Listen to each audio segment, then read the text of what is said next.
Hey guys, Brian here with a new video. Today I'm going to show you 3 cool tools. This will be the first of a new series where I'm going to show some of the smaller woodworking tools that I have in my shop that help out a lot. So let's just get started.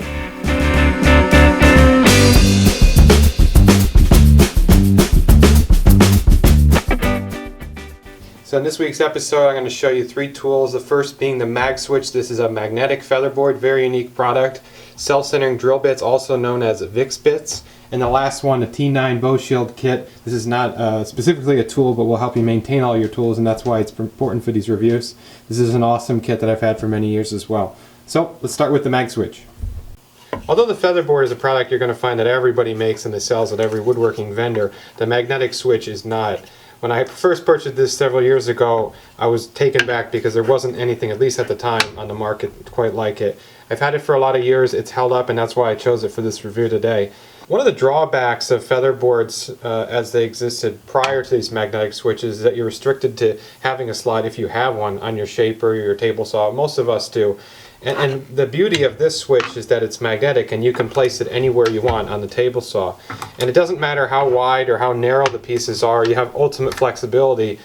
And it's just as simple as rotating these magnetic locks. You don't have to mess around with thumb screws and knobs and aligning in a T-slot in your machine in order to get it set up. That's why I ultimately bought it.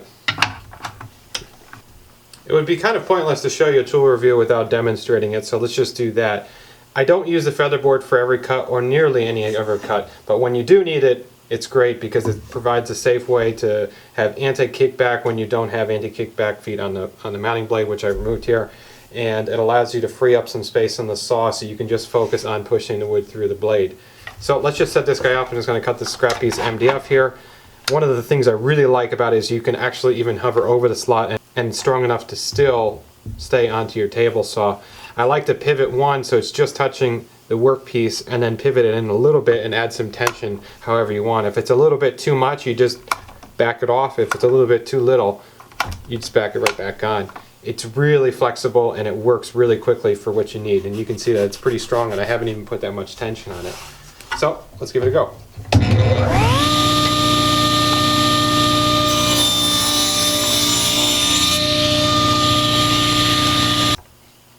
The MagSwitch is very robustly built. It's an injection molded part. The ridges in the product obviously reduce the weight, but it's very rigid. The magnets are incredibly strong that lock this to the table or the surface that you're working on, and I haven't had any of these fingers break off. This is a very robust product that I probably had for at least 5 or 6 years, and it works like a charm every time. One of the cool things about this product is when you're not using it, you don't just toss it underneath your table saw or in the box, but you can apply it right onto the side of your table saw, to your tool chest, or just about anywhere else in the shop, and it's always there for you at your reach. Self-setting drill bits, also known as VIX bits, are also another incredible tool. It's funny, no matter how long I do this, I run into carpenters and woodworkers all the time that have never heard of these. And I myself didn't hear about these until I really just walked into a store one day and saw them. These bits are so useful in so many different ways. Anytime you need to drill a hole concentric to another hole or as a reference, this bit can do it for you perfectly and repeatably every time. The way this works is that there's a spring-loaded part right here, and there's a drill located concentrically inside it. As you push this down, the spring creates tension. You go down until you bottom out, or as far as you want to go down, and you pre-drill. Because this has a little chamfer on it, it stays centered to every hole you put it in, and this works great for things especially like hinges on doors, and I'll show you how this works. One of the primary applications for this tool is with hinges.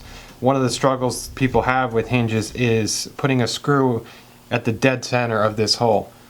If you don't, the hinge won't line up correctly and it'll be a little bit off here or there, and the door won't be mounted correctly. What a lot of guys do is they'll even draw a hole in here, or maybe they'll just color it in completely, and then you're stuck with guessing where to put the fastener centered there. Some people will put it right on the wood and just try to screw it, and then it'll force it outward or inward in the wrong direction. The way to get around this is to take a self-centering drill bit, which locks right into this chamfer here, and they mate, and they give you a nice center drill bit any time. The beauty of this is you don't even have to be perfectly 90 degrees to the work surface or be aligned very well. It'll always stay centered relative to the 2 circles that you're lining up. I'll give you a short demonstration. Let's just chuck this into a drill. So I'm just going to line this up by eye. This is all arbitrary. You put this in the tool. Once you got it loaded up in the tool, you can drill it into the hole.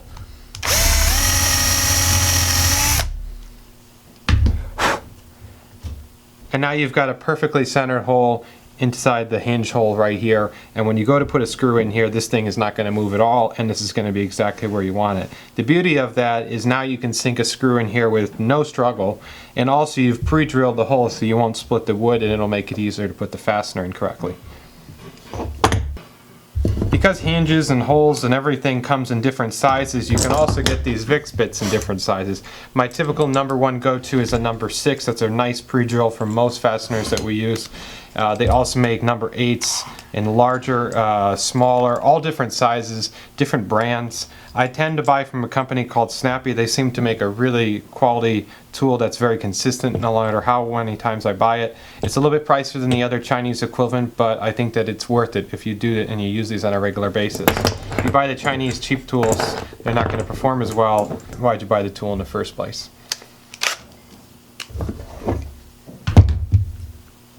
Show that demonstration one more time, how easy it is to nice and perfectly drill 2 holes.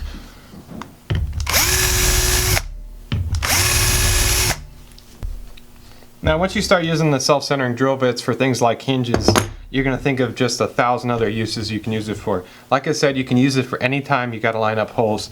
This is just like a double prong coat hook that I want to put on, and I'm just going to eyeball it. Now if you try to sink some screws in there, like I said, you're going to kink it either way, and it's never going to line up perfectly. If you use these, they'll line up the same way every time with very minimal movement. So now I'm just going to do like a number 6 screw.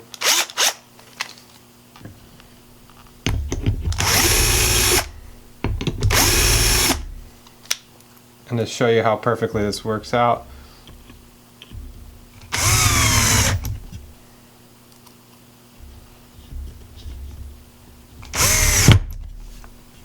And that's it. Really nice work every single time. If you don't have these, I definitely suggest you pick up at least the 3 common sizes and try them out in your shop. You'll thank me later. Alright, so last up today we've got 3 more bottles here, and this makes part of the T9 Bow Shield kit. I forget what it's called exactly. I'll put a link in the description. These are really cool. I've had these for years. I think they're like 30 or 40 bucks. They go a long way. The way this kit works is you have 2 different removal and cleaning. One's for blades and bits. This one works great for router bits, saw blades, shaper cutters, all that stuff. And then you have a rust-free version. This is great for surface cleaning. I've used this on a couple applications. I'm not totally crazy about this product. This is a little bit of aggressive. I found that on larger cast iron surfaces that have been ground, this can cause some discoloration.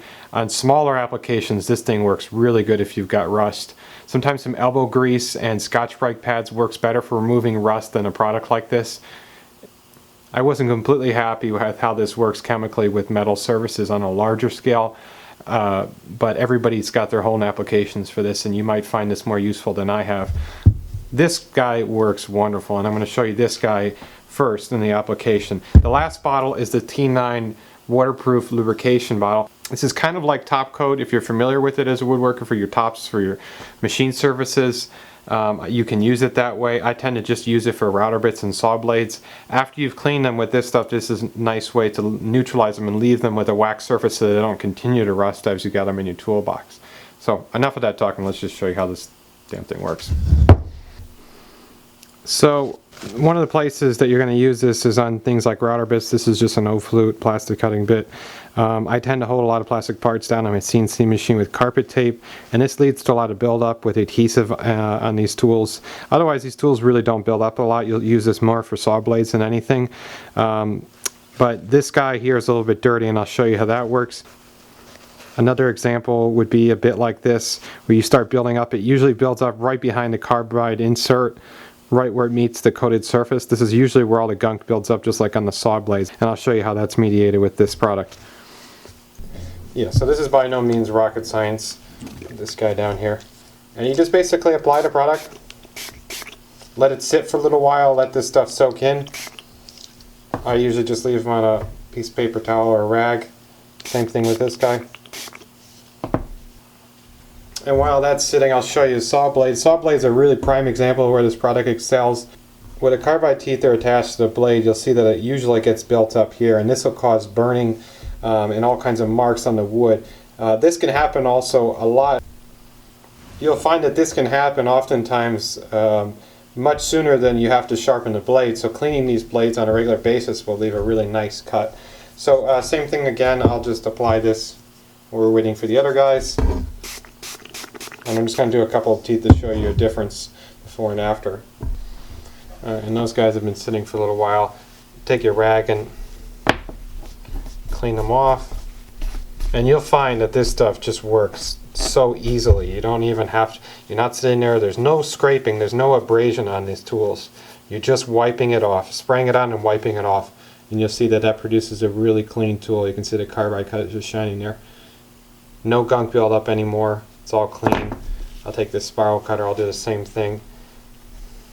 Just kind of wrap this thing around here. The adhesive comes off like instantly with this stuff. The longer you leave it on, the better, because it takes off the tougher stuff that's on there. You can see that that's just shining. It's perfect. It'll work a lot better for you. Even though this bit is not dull, they do build up like this before they get dull. Now you can do this with a toothbrush as well. There's all kinds of ways to go about this. I usually just go with the rag. And you see all that gunk is now removed that was on that tooth. I'll just kind of rotate this around. And I don't know if you can, hopefully you can see this in the video. You can see these build up. And this stuff just comes right off where I've applied it. It's hard to find a really dirty saw blade for you because I do this on a regular basis because this stuff works so well. You'll find this very useful in your shop if you've got some stuff that's really built up though. Okay, and last but not least, you want to leave your stuff in good working order. You apply the T9 Bow Shield right on top of the stuff you've just done.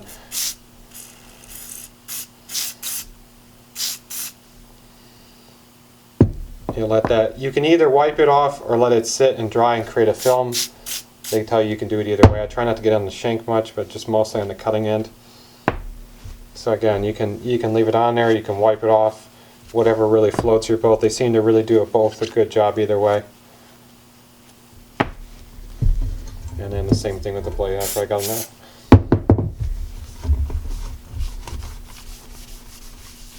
Don't be alarmed, this stuff does remove some of the paint. You'll see it come off like in a rag. You can see the red coming off the blade.